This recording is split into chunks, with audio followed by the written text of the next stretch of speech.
Preparing for this jubilee, I came across a quotation from Holding Carter which says, "Wise parents give their children for just two gifts, roots and wings."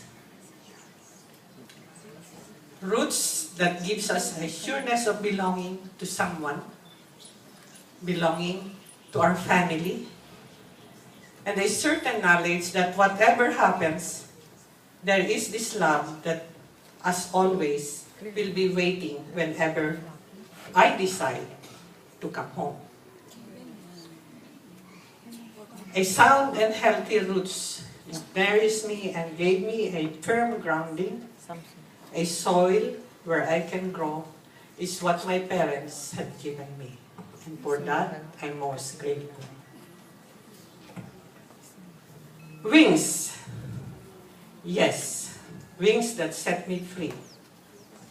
Free to live and discover, to shape my own unique story.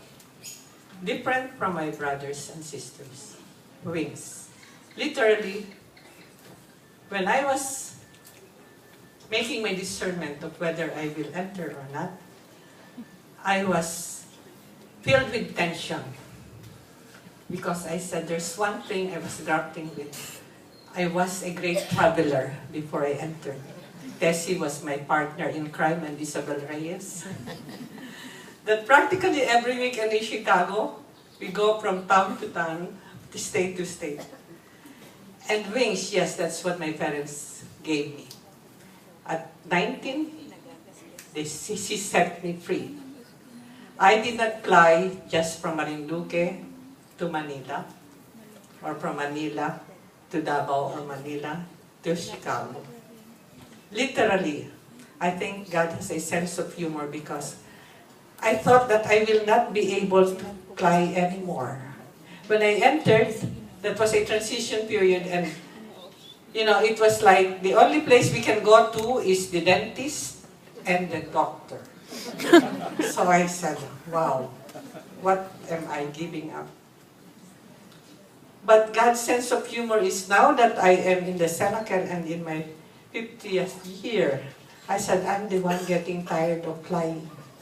Not only from Manila to Davao, sometimes two, at times a week.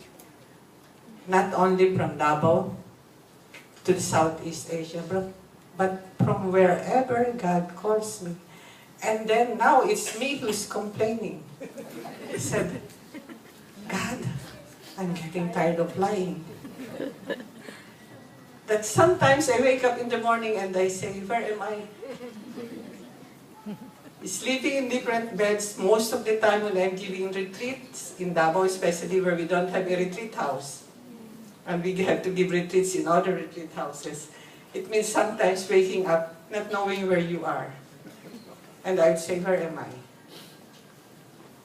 But that's God's sense of humor. I thought the very thing that I was giving up will really totally be given up.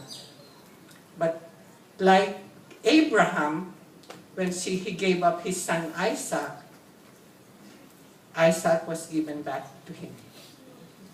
And God said, because you have been faithful, look up and see the heavens and count the stars, if you will.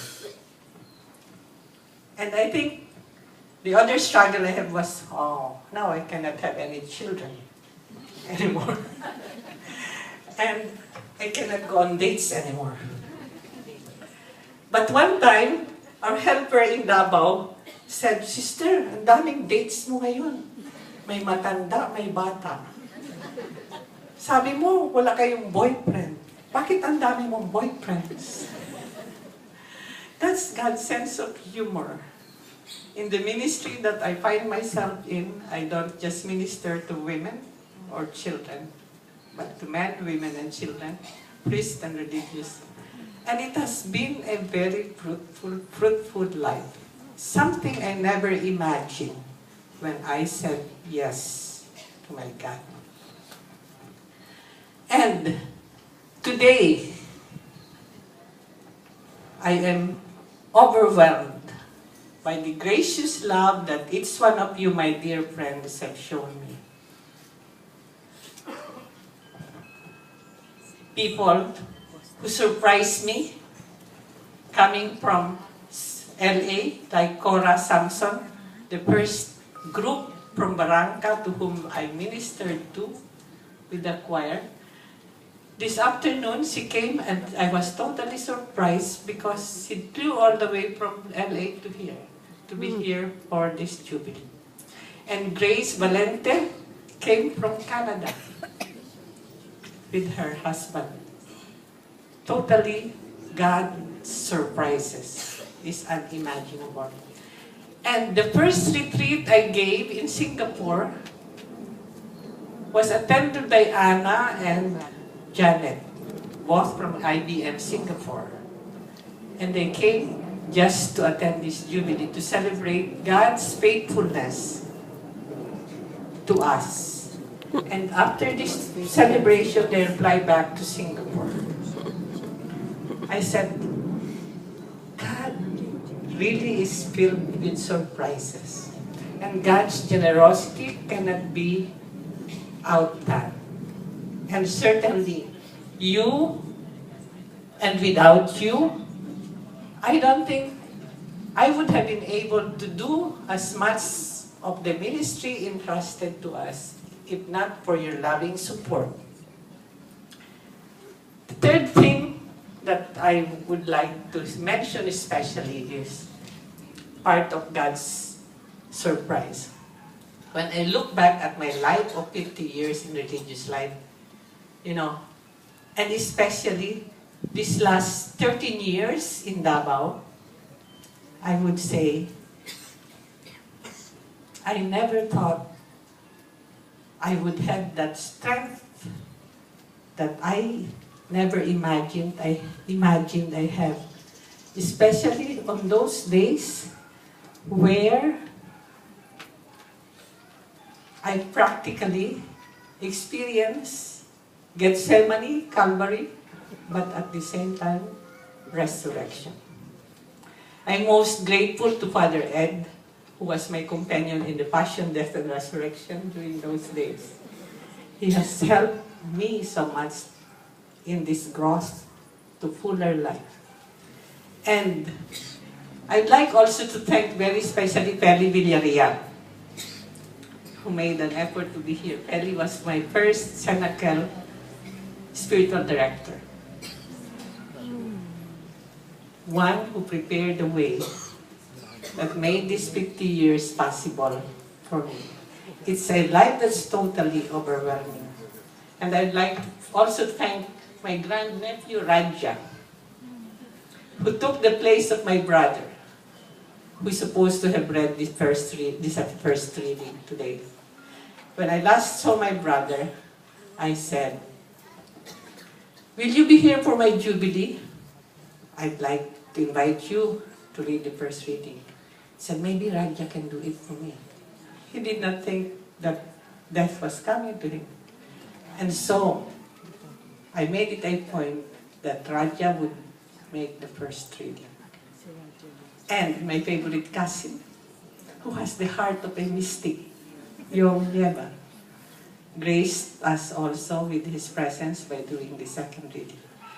And I'd like to ask my clan, the Jambalos and Yeba clan, to please stand up.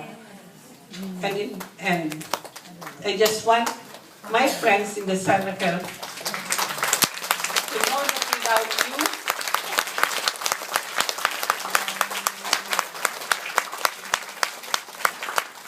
and without your loving support, I would not have reached 50 years in religious life. That sense of knowing there's a home you belong to and you can go home to every time that, you feel like, I've had it. Now I think Tessie, I'm going to Amigon and go to our beach house. And Jong has a very nice beach house there too with a little chapel where he prays. And that's why I said, my cousin has the heart of a mystic. If you want, you can look at his Facebook. It's open to everyone. And you can see his religious experience in that little chapel. So I'd say, my life has been so rich. And all I can say is to sing with Mary. For he who is mighty has done great things for me, and holy is his name. And my dear friends, all of you, those who came from Davao, those who came from Cebu, those who came from India, Vietnam, and New Zealand, and especially those who have supported us in our ministry in Davao, Alice Chuanso and family, and the Magallanes family, who made it possible for us to continue our ministry to the poor in Mindanao. I am most grateful, and without you, we would not have been able to continue our presence in Mindanao. And let's continue to pray and that the Lord will do something. For he who is mighty has done great things for me. And I thank you all. If I did not mention your name, please don't feel bad.